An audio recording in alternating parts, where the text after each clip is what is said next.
નમસ્તે મિત્રો, રાધે રાધે. મિત્રો, આજની સત્ય ઘટના પર આધારિત વાત સાંભળીને હેરાન થઈ જશો, તો ચાલો સાંભળીએ. રાકેશે આજે ખૂબ જ ખુશ હતો. 3 વર્ષ જૂની સ્વિફ્ટ ગાડી વેચીને આજે 10.5 લાખની નવી ગાડી ખરીદી હતી. છેલ્લા 12 વર્ષમાં એણે ખૂબ જ પ્રગતિ કરી હતી. મલ્ટીનેશનલ કંપનીમાં એ રિજિયોનલ સેલ્સ મેનેજર હતો. હજુ 1 મહિના પહેલા જ એને પ્રમોશન મળ્યું હતું અને મહિને 2 લાખના પગાર ઉપર એને છલાંગ મારી હતી. ગાડી છોડાવીને ઘરે આવ્યો કે તરત જ સૌ પ્રથમ એના મમ્મી પપ્પાને પગે લાગ્યો. એટલું જ નહીં, પણ માતા પિતાને બેસાડીને સૌ પ્રથમ શાહીબાગમાં આવેલ ગાયત્રી મંદિરમાં દર્શન કરાવવા પણ લઈ ગયો. રાકેશ ગાયત્રી મંત્ર પર ખૂબ જ શ્રદ્ધા અને વર્ષોથી એ રોજ ગાયત્રી મંત્રની 5 માળા કરતો હતો. રાકેશની પત્ની મિનલ પરણીને આવી ત્યારે તો બહુ જ સંસ્કારી હતી, પણ જેમ જેમ રાકેશની પ્રગતિ થતી ગઈ અને ઘરમાં શ્રીમંતાઈ આવતી ગઈ તેમ તેમ મિનલનો સ્વભાવ ઘમંડી બની ગયો હતો. રાકેશ માનતો કે એની તમામ પ્રગતિ એના માતા પિતાના આશીર્વાદ અને ગાયત્રી ઉપાસના કારણે છે. જ્યારે મિનલ એવું માનતી કે એના પોતાના પગલે આ ઘરમાં લક્ષ્મી આવી છે. રાકેશનો નાનો ભાઈ ચિંતન લેબ ટેકનિશિયન હતો અને વડોદરાની એક હોસ્પિટલમાં નોકરી કરતો હતો. 25,000ના પગારનો એક સાધારણ નોકરિયાત હતો. એ અને એની પત્ની શીતલ એક દીકરી સાથે વડોદરાના ગોત્રી રોડ ઉપર ભાડાના મકાનમાં રહેતા હતા. રજનીભાઈના પોતાના 2 ફ્લેટ અમદાવાદમાં હતા, જેમાં એક ફ્લેટ વેચીને એ તમામ રકમ વર્ષો પહેલા એમણે રાકેશને આપી દીધી હતી. રાકેશે બાકીની રકમ બેંક લોન લઈ નારાયણપુરમાં 4 બેડરૂમનો એક લક્ઝરિયસ ફ્લેટ ખરીદી લીધેલો. આજે ફ્લેટની કિંમત પણ 1.5 કરોડ જેટલી હતી. બીજો વસ્ત્રાપુરમાં આવેલું નાનું ફ્લેટ રજનીભાઈએ ચિંતનને આપેલો, પણ ચિંતન વડોદરામાં રહેતું હોવાથી એ ફ્લેટ તેમણે ભાડે આપેલો. ભાડાના 10,000 રૂપિયા ચિંતનના ખાતામાં રજનીભાઈ દર મહિને જમા કરાવી દેતા. જૂનો ફ્લેટ વેચી દીધા પછી 10 વર્ષથી રજનીભાઈ અને કામિનીબેન પોતાના મોટા દીકરા રાકેશના ભેગા જ રહેતા. રજનીભાઈની ઉંમર પણ હવે તો 73 વર્ષની થઈ ગઈ હતી, જ્યારે કામિનીબેનને 70 વર્ષ થવા આવ્યા હતા. કામિનીબેનને ઢીંચણની તકલીફ હતી. એ માંડ માંડ ચડી શકતા હતા અને સીડી તો બિલકુલ ચડી શકતા નહોતા. ચિંતન લગભગ દર રવિવારે મમ્મી પપ્પાને મળવા માટે ભાઈના ઘરે આવતો. ક્યારેક ફેમિલી સાથે આવતો તો ક્યારેક એકલો આવી જતો.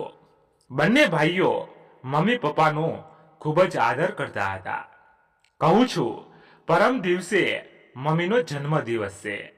ફરી પાછી તમે કોઈ મોંઘી સાડી ખરીદીને મમ્મી માટે લઈ આવવાના. હવે તો તમે એમના જન્મ દિવસે મોંઘી સાડીઓની ગિફ્ટ આપવાનું બંધ કરો. કોઈના લગ્ન પ્રસંગ સિવાય મમ્મી આવી મોંઘી સાડી પહેરતા પણ નથી. રાત્રે 10 વાગ્યાના સુમારે મિનલે બેડરૂમમાં સૂતા સૂતા રાકેશને વાત કરી.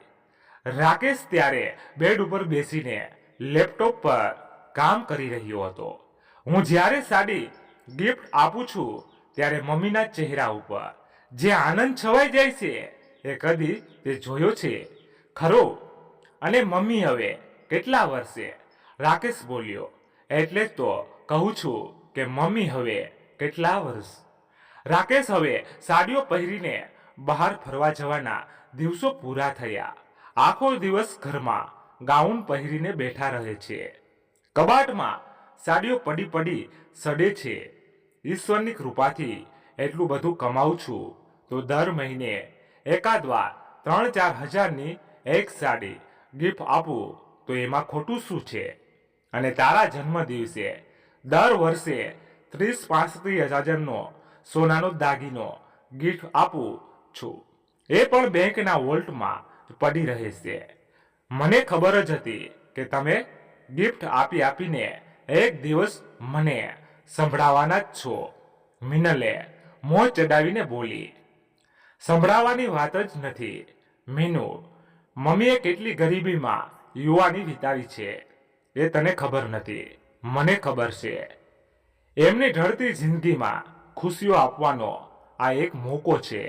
મમ્મીને વર્ષોથી સાડીઓનો કેટલો શોખ છે એ હું જ જાણું છું. રાકેશ ભાવુક થઈ ગયો. પહેલાના જમાનામાં સાડીઓ લઈને પોળોમાં ફેરિયાઓ ફરતા રહેતા. જ્યારે પણ ફેરીઓ આવે ત્યારે મમ્મી એને ઘરે બેસાડીને બધી સાડીઓ હાથમાં લઈને જુએ. પણ પાસે પૈસા નહીં એટલે સસ્તામાં સસ્તી સાડીએ ખરીદી લે. અમે તો ત્યારે ખૂબ જ નાના હતા. મિનલ કંઈ બોલી નહીં. એને ખબર જ હતી કે રાકેશ પોતાની વાત માનવામાં જ નથી. એ પડખું ફરીને સૂઈ ગઈ. મમ્મીનો જન્મદિવસ ઉજવાઈ ગયો. બોટલ ગ્રીન કલરની એક સરસ સાડી દીપક કલાકમાંથી રાકેશ લઈ આવેલો. સાડી બધાને પસંદ આવી. ચિંતન પોતાની પત્ની અને દીકરી સાથે ખાસ આવેલો. શિયાળો નજીક હતો એટલે ચિંતને એક સરસ કાશ્મીરી છાલ મમ્મીને આપી. એ વાતને 2-3 મહિના થયા એટલે મિનલે રવિવારે બપોરે આરામના સમયે બેડરૂમમાં રાકેશ સાથે વાતની શરૂઆત કરી. મમ્મી પપ્પા છેલ્લા 10 વર્ષથી આપણા ઘરે રહ્યા છે. મેં તમને કેટલી વાર કહ્યું છે કે ચિંતનભાઈને પણ મમ્મી પપ્પાની સેવા કરવાનો લાભ આપો, પણ તમે મારી વાત ગણકારતા જ નથી. એક કામ કરો, આવતા રવિવારે મમ્મી પપ્પાને 6-12 મહિના માટે વડોદરા મૂકી આવો. એમને પણ હવા ફેર થશે. 10 વર્ષથી એ પણ એકના એક ઘરે કંટાળી ગયા હશે. એ બોલતા નહીં હોય પણ એમને પણ નાના દીકરાના ઘરે રહેવાનું મન તો થતું જ હોય ને. તું આવી વાત શા માટે કરે છે એ જ મને સમજાતું નથી. મમ્મી પપ્પા તને ક્યાં ના નડે છે? ઉપરથી આપણા બંને બાળકો સચવાઈ જાય છે. આખી જિંદગી મારે જ વેટ કરવાની. એ લોકોની કોઈ જવાબદારી નહીં. 2 માણસની વધારાની રસોઈ માટે જ મારે જ કરવા પડ્યા છે. એમની ઉંમરના કારણે મારે રોજ સવારે દાળ ભાત અને સાંજે ખીચડી બનાવવા પડ્યા છે. હોટલમાં જમવા જવાનું હોય તો પણ મારે એ 2 માણસનું ઘરે બનાવવું જ પડે છે. અને 2 માણસના વધારાના કપડાં પણ રોજ મારે ધોવાના હોય છે. મેં તને કેટલી વાર કહ્યું છે કે આપણે રસોઈ કરવા માટે એક બાઈ રાખી લઈએ, પણ તું માનતી જ નથી. ઘરમાં વોશિંગ મશીન છે. કપડાં ધોવામાં તકલીફ પડતી હોય તો એના માટે કોઈ કામવાળી રાખી લઈએ. જે બેન કચરા પોતા કરવા આવે છે એમને આપણે વધારાના પૈસા આપીએ તો એ પણ તારવી નાખશે. પૈસા હું જોઈએ એટલા ખર્ચવા તૈયાર છું, પણ તું કોઈ વાતે તૈયાર નથી. રાકેશ સહેજ અકળાઈને બોલ્યો. અને મમ્મી પપ્પાને વડોદરા કેવી રીતે લઈ જાઓ? ચિંતનનો ફ્લેટ 3જા માળે છે. મમ્મી 2 પગથિયા પણ ચડી શકતા નથી. પપ્પા પણ આ ઉંમરે રોજ 3 માળ કઈ રીતે ચડે? અને ચિંતનનો ફ્લેટ માત્ર 1 રૂમ રસોડાનો છે. એમાં મમ્મી પપ્પાનો સમાવેશ કઈ રીતે થાય? તું કંઈક તો વિચાર. ચિંતનભાઈનો પગાર 25,000 છે. 10,000 મકાનના ભાડાના આવે છે. 35,000 રૂપિયાની આવકમાં લિફ્ટ વાળું મોટું મકાન ભાડે તો લઈ શકાય ને. જરૂર પડે તો તમે 2-5 હજારની મદદ કરજો. એ બંને જણા ત્યાં લહેર કરે અને આખી જિંદગી મારે સાસુ સસરાની જવાબદારી લેવાની. આજે મિનલ લડાઈ મૂડમાં બોલી, મારે હવે થોડા દિવસ મારી રીતે રહેવું છે. 24 કલાક મમ્મી પપ્પા મારી સામે ને સામે હોય એવી કેદ મારે નથી જોઈતી. હવે મને પણ 42 થયા ત્યાં સુધી મારે એકલીએ વેતરું કરવાનું રાકેશને લાગ્યું કે હવે મિનલ જીદ ઉપર ચડી છે. કોઈ પણ દલીલથી એના મનનું સમાધાન નહીં થાય. એને પોતાનો ગુસ્સો પણ ઘણો આવ્યો, પણ એ ચૂપ રહ્યો. ઠીક છે, આ બાબતમાં હું હવે વિચારીશ. 1 મહિનામાં કંઈક ગોઠવણ કરું છું કહીને રાકેશ ઊભો થઈ ગયો. બહુ વિચાર્યા બાદ રાકેશે 2 દિવસ પછી ઓફિસમાંથી ચિંતનને ફોન કર્યો. થોડા દિવસ માટે મમ્મી પપ્પાને તારા ઘેર જવાનું હું વિચારું છું. તું જરા લિફ્ટની સગવડ વાળો 2 બેડરૂમનો ફ્લેટ શોધી કાઢીને કોઈ દલાલ કે કોન્ટેક્ટ કરીશ તો એ પણ ફ્લેટ બતાવશે. પૈસાની તું જરા પણ ચિંતા ન કરીશ. હું આજે જ તારા ખાતામાં 1 લાખ ટ્રાન્સફર આપી દઉં છું. બસ મમ્મી પપ્પાને કોઈ તકલીફ ન પડે. તે જોજે. તું તો મિલનનો સ્વભાવ જાણે જ છે ને. પૈસાની જરૂર નથી ભાઈ, હું ગમે તેમ કરીને સેટિંગ કરી દઈશ. ફ્લેટનું ફાઇનલ કરી દઉં એટલે કે હું તમને જણાવીશ. 1 મહિનો પકડીને ચાલશો તો તારી પરિસ્થિતિ હું જાણું છું. ચિંટુ, 1 લાખ તને આજે જ મળી જશે. ત્યારે કોઈ પણ જાતનું ટેન્શન કરવાની જરૂર નથી કહીને રાકેશે ફોન કટ કર્યો. ચિંતન પણ ભાભીના અભિમાનથી સ્વભાવને જાણતો હતો. ભાભી જ્યારે ને ત્યારે પોતાની મોટાઈની વાતો જ કરતા રહેતા. રાકેશનો ઈશારો ચિંતન સમજી શક્યો હતો. મમ્મી પપ્પાના કારણે બંને વચ્ચે થોડી ઘણી ઝડપ ચોક્કસ થતી હશે. નહીં તો રાકેશભાઈ ક્યારેય પણ આવો નિર્ણય ન લે. મમ્મી પપ્પાને પોતાની સાથે રહે એવી ચિંતનની પોતાની પણ ઈચ્છા હતી, પણ કેટલીક મજબૂરી હતી એટલે એ ચૂપ રહેતો.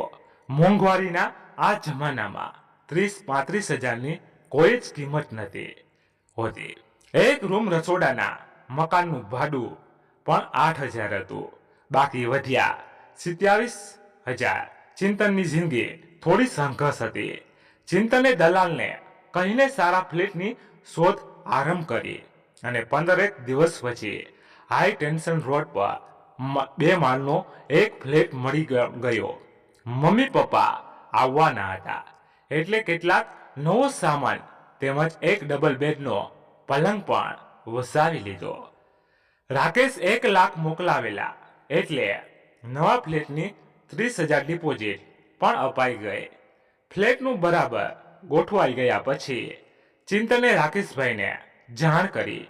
હાઈ ટેન્શન રોડ ઉપર બીજા માળનો એક ફ્લેટ રાખી લીધો છે ભાઈ. ફ્લેટ લિફ્ટ સગવડ પણ છે એટલે તમને મેસેજ કરી દઉં છું. તમને જ્યારે પણ સમય મળે ત્યારે મમ્મી પપ્પાને મારા ઘેર મૂકી જજો. અત્યાર સુધી તમે એમની ઘણી સેવા કરી છે ભાઈ. હવે બાકીની જિંદગી મમ્મી પપ્પા ભલે અમારી સાથે જ રહેતા. શીતલ પણ બહુ ખુશ છે આ નિર્ણયથી, પરંતુ રાકેશ માટે નિર્ણય લેવો બહુ જ અઘરો હતો. હજુ સુધી એના મમ્મી પપ્પા આ વાતથી સંપૂર્ણપણે અજાણ હતા. બંનેના જીવનમાં વૃદ્ધાવસ્થાની આ ઉંમરે કાયમી સ્થાનાંતર થવાનું છે. એને તો રજનીભાઈ જાણતા હતા કે ના તો કામિનીબેન. મિત્રો, આગળ શું બન્યું એ ઘટનાની વાત કરીએ એના પહેલા જો આપ ચેનલ પર નવા દર્શક હોય તો નીચે આપેલું સબસ્ક્રાઇબનું બટન દબાવીને ચેનલને અત્યારે જ સબસ્ક્રાઇબ કરી લેજો, જેથી દરેક નવા વિડીયો, વાર્તાઓ, માહિતીઓ આપને સમયસર મળી રહે. પપ્પા ગઈકાલે ચિંટુનો ફોન હતો. એણે હવે 2 રૂમનો મોટો ફ્લેટ ભાડે રાખ્યો છે. એની ઈચ્છા છે કે થોડા દિવસ માટે મમ્મી પપ્પા મારા નવા ફ્લેટમાં થોડા દિવસ માટે રહેવા આવે. કાલે મને ખૂબ જ આગ્રહ કરીને કહેતો હતો. લિફ્ટ પણ છે એટલે મમ્મીને પણ બીજા માળે કોઈ વાંધો નહીં આવે. રાકેશે રાત્રે જમી પરવાયા પછી મમ્મી પપ્પાના બેડરૂમમાં જઈને વાત કરી. બેટા ચિંટુનો આટલો બધો જો આગ્રહ હોય તો અમને શું વાંધો હોય? રહી આવીશું થોડા દિવસ, પણ એને મોટો ફ્લેટ શા માટે લીધો છે? ભાડું પણ વધારે જશે ને? એના કોઈ ઓળખીતાનો જ ફ્લેટ છે અને ભાડું પણ માત્ર 2000 વધારે છે. ચિંટુ કહેતો હતો કે એનો પગાર પણ થોડોક જ વધ્યો છે, એટલે જે કહેતો હતો કે થોડા દિવસ મમ્મી પપ્પા સાથે રહેવાનું મન છે. ઠીક છે ભાઈ, તને ટાઈમ હોય ત્યારે લઈ જજે, રજનીભાઈ બોલ્યા. કામિનીબેન તો કંઈ બોલવા જેવું હતું જ નહીં. પતિના પગલે પગલે એ ચાલતા હતા. પતિનો નિર્ણય એ જ પોતાનો નિર્ણય, અને એ ટાઈમ આવી પણ ગયો. ફાગણ માસની એકાદશીનો શુભ દિવસ પપ્પાએ પસંદ કર્યો. 10 વર્ષ પછી રજનીભાઈ પોતાના પુત્રના ઘરે રહેવા જતા રહ્યા હતા અને પોતે પાછા ગાયત્રી મંત્રના ઉપાસક હતા, એટલે સારા મુહૂર્તે આગ્રહી હતા. વિદાયનો એ દિવસ બધા માટે ખૂબ જ પીડાદાયક હતો. રાકેશના બંને સંતાનો તો મોટા ભાગે દાદા દાદી પાસે જ રહેતા હતા, એટલે એમને તો આ વિદાય બહુ જ અઘરી લાગી. રજનીભાઈ અને કામિનીબેન ખૂબ જ ભાવુક થઈ ગયા. વર્ષોથી આ ઘરની માયા લાગી હતી. કામિનીબેન મિનલને બાથમાં લઈને રડી પડ્યા. એમણે વહુને હંમેશા દીકરી જ માની હતી. મિનલ પોતે પણ છેલ્લી ઘણીએ તો લાગણીવશ થઈ ગઈ. આ ઘરમાં આવીને મિનલને જે પણ માન મોભો અને સંપત્તિ મળ્યા હતા એનો યશ એની સાસુને જતો હતો. મિનલ કામિની બહેનની ખાસ બહેનપણી દીક્ષાબેનની દીકરી હતી. દીક્ષાબેનના ડિવોર્સ થયેલા હતા. મા અને દીકરી દરિયાપુરમાં એકલા જ રહેતા હતા. લગભગ 18 વર્ષ પહેલા દીક્ષાબેનનું કમળામાં અવસાન થઈ ગયું હતું. ત્યારે મિનલ 24 વર્ષની હતી, ગ્રેજ્યુએટ થઈ ગયેલી. મિનલ દેખાવમાં પણ ખૂબ જ સુંદર હતી. મા વગરની દીકરીનો હાથ પકડવાનું કામિનીબેને નક્કી કર્યું અને 1 વર્ષ પછી રાકેશ સાથે મિનલના લગ્ન કરાવાયા. આજે એ જ કામિનીબેનને એ ઘરમાંથી બહાર કાઢ્યા રહી હતી. ઈશ્વરે એને ઘણું આપ્યું હતું, પણ એને હવે સ્વતંત્રતા જોઈતી હતી. પોતાની રીતે જિંદગી જીવવી હતી. બસ હવે કોઈ બંધન નથી, અને મિનલે બંધનમાંથી મુક્ત કરીને રાકેશની ગાડી 3 વાગે વડોદરા જવા ઉપડી ગઈ. મિનલ હવે આઝાદ હતી. લગભગ 1.5 કલાકમાં રાજેશની ગાડી ચિંતનના ઘરે પહોંચી ગઈ. ચિંતન અને શીતલે ખૂબ જ ભાવથી મમ્મી પપ્પાનું સ્વાગત કર્યું. ચિંટુનો ફ્લેટ જોઈને રાકેશ ખુશ થઈ ગયો. મમ્મી પપ્પાને અહીં કોઈ તકલીફ નહીં પડે એવી એને ખાતરી થઈ ગઈ. રજનીભાઈ અને કામિનીબેન પણ ખૂબ ખુશ થયા. 1 કલાક જેવું રોકાઈને મમ્મી પપ્પાના ચરણ સ્પર્શ કરીને રાકેશ નીચે ઉતરી ગયો. વિદાય લેતા વખતે એની આંખો ભીની થઈ ગઈ. ખબર નથી આટલા વર્ષે મિનલ કેમ આવી જીદ પકડી. ચિંટુ, જે પણ થયું એનું મને ખૂબ જ દુઃખ છે. મમ્મી પપ્પા તારા ઘરે ખૂબ સુખી રહે છે, પણ મને એવું લાગે છે કે મારો ઋણાનું બંધ પૂરો થયો. નીચે આવીને ગાડીમાં બેસતા પહેલા રાકેશ બોલ્યો અને જતા જતા ચિંતાના હાથમાં 50,000નું કવર આપ્યું. રાકેશ ઘરે આવી ગયો, પણ આજે ઘર ખૂબ જ સૂનું લાગતું હતું. મિનલ પ્રત્યે મન ખાટું થઈ ગયું હતું. રાત્રે ઘરે આવીને કોઈની પણ સાથે વાત કરી નહીં. ચૂપચાપ જમીને સૂઈ ગયો. સમય પસાર થતો ગયો. એ 1 મહિના પછી ભારતના લોકડાઉન ચાલુ થઈ ગયો. લગભગ 6 મહિના જેટલા લાંબા સમય સુધી ચાલેલું આ લોકડાઉન માનવીની જિંદગીમાં ઘણા બધા પરિવર્તન લાવીને ગયું. રાકેશની જિંદગીમાં પણ બે મહત્વની ઘટનાઓ બની. લગભગ 2 મહિના પછી રજનીભાઈને કોરોના થયો. હોસ્પિટલમાં દાખલ કર્યા અને એમને સારું પણ થઈ ગયું. પણ ઘરે આવ્યા પછી અઠવાડિયામાં જે એમને ફરી શ્વાસોશ્વાસની તકલીફ ચાલુ થઈ ગઈ અને અચાનક જ એમણે દેહ છોડી દીધો. રાજેશ માટે પિતાની વિદાય ખૂબ જ વસમી હતી. ચિંતનના ઘરે આવ્યા પછી 2 જ મહિનામાં એ દેવલોક પામ્યા.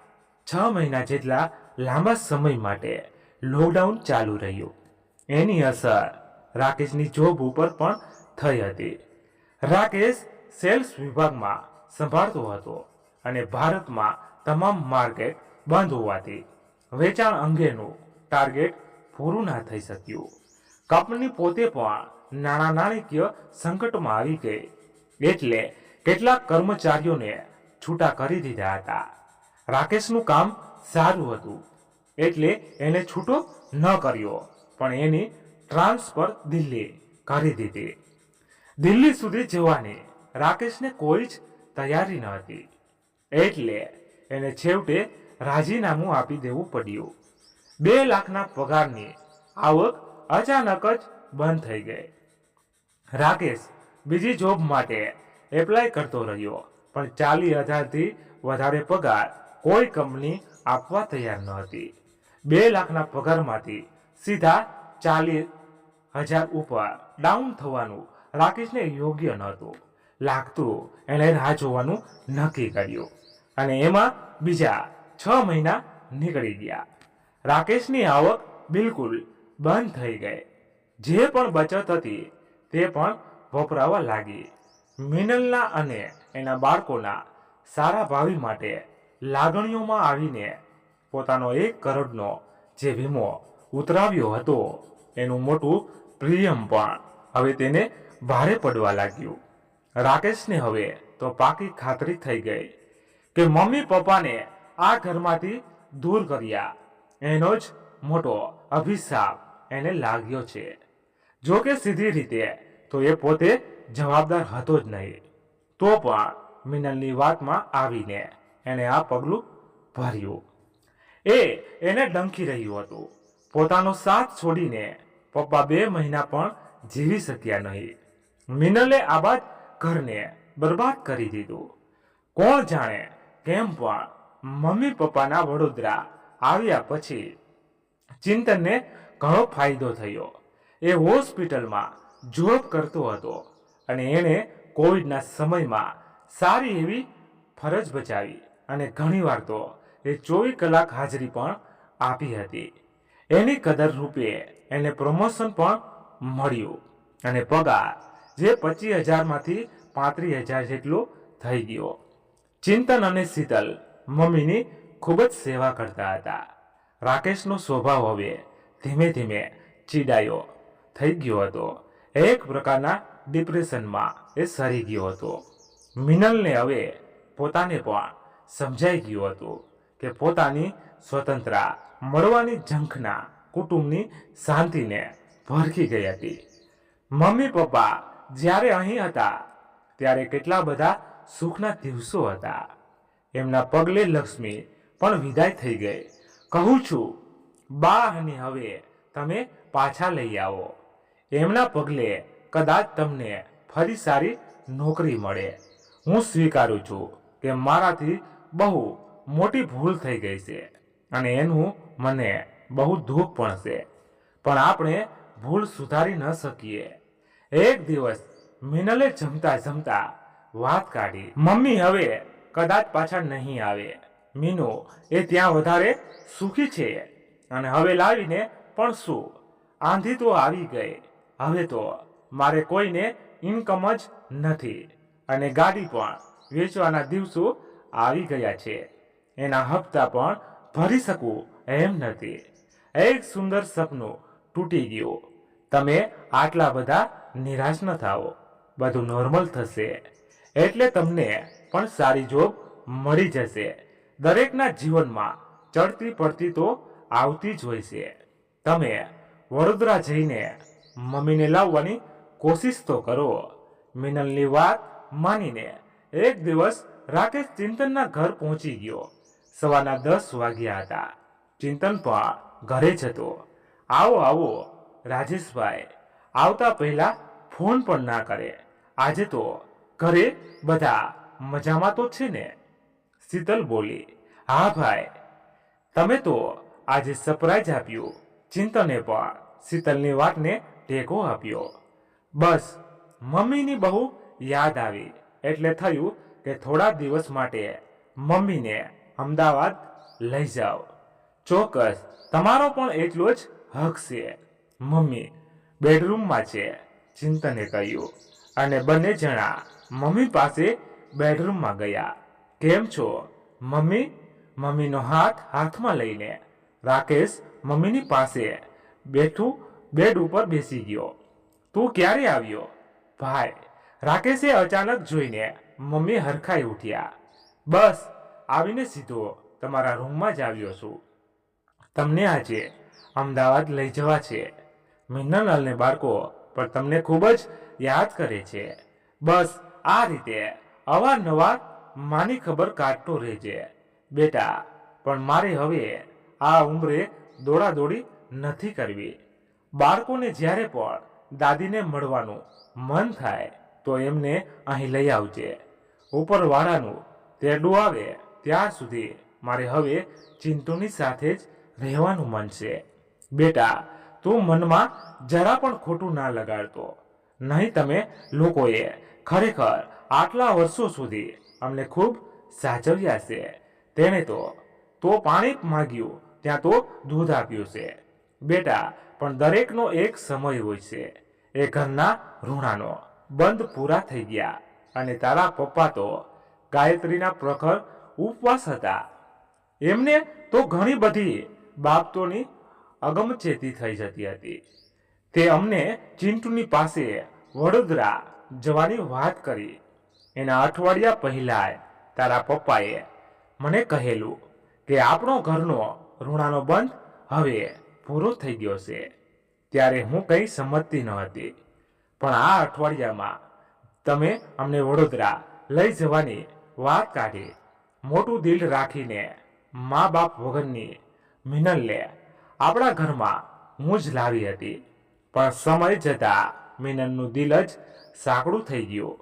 ઘણી બધી વાતો છે બેટા, પણ મારે તને કંઈ કહેવું નથી. દરેકના ઘરમાં આવું ચાલ્યા જ કરતું હોય છે. તારા જીવનમાં વાવાઝોડું આવવાનું છે. એની પણ તારા પપ્પાને મને વડોદરા આવ્યા પછી વાત કરેલી હતી. પણ તું ફરી પાછો બેઠો થઈ જઈશ એમ પણ કહેલું. મારા તને આશીર્વાદ છે બેટા. જરા પણ ચિંતા કરીશ નહીં. ગાયત્રીની ઉપાસના ચાલુ રાખજે. સૌ સારાવાના થશે કહીને કામિની બેને રાકેશના માથા ઉપર વહાલથી હાથ ફેરવ્યો. માતાના શબ્દો રાકેશના હૃદયને હચમચાવી ગયા. એ માના ખોળામાં માથું મૂકીને નાના બાળકની જેમ રડી પડ્યો. મમ્મી એના બરાડા ઉપર મમતાનો હાથ ફેરવતા રહ્યા. નિઃશબ્દ વાતાવરણમાં વહાલનો દરિયો છલકાઈ ઉઠ્યો હતો. મિત્રો, આ વિડીયો આપને પસંદ આવ્યો હોય તો ખાસ વિડીયોને લાઈક કરી અને એકવાર કમેન્ટ બોક્સમાં જય માતાજી જરૂરથી લખી નાખજો, જેથી માતાજીની કૃપા આપ સૌના પરિવાર પર બની રહે. સાથે જ આ કહાની વિશે આપનું શું કહેવું છે તે પણ આપ અમને કમેન્ટ બોક્સમાં જરૂરથી જણાવજો. અને ખાસ મિત્રો, આપણી ચેનલને સબસ્ક્રાઈબ કરવાનું ભૂલશો નહીં, જેથી આવી જ સત્ય ઘટના અને સત્ય ઘટના પર આધારિત કહાની આપને સમયસર સાંભળવા મળતી રહે. ફરી મળીશું નવી વાર્તા સાથે. ત્યાં સુધી બધા તમારા પરિવાર સાથે ખૂબ ખુશાલ રહો. જય હિન્દ, જય ભારત.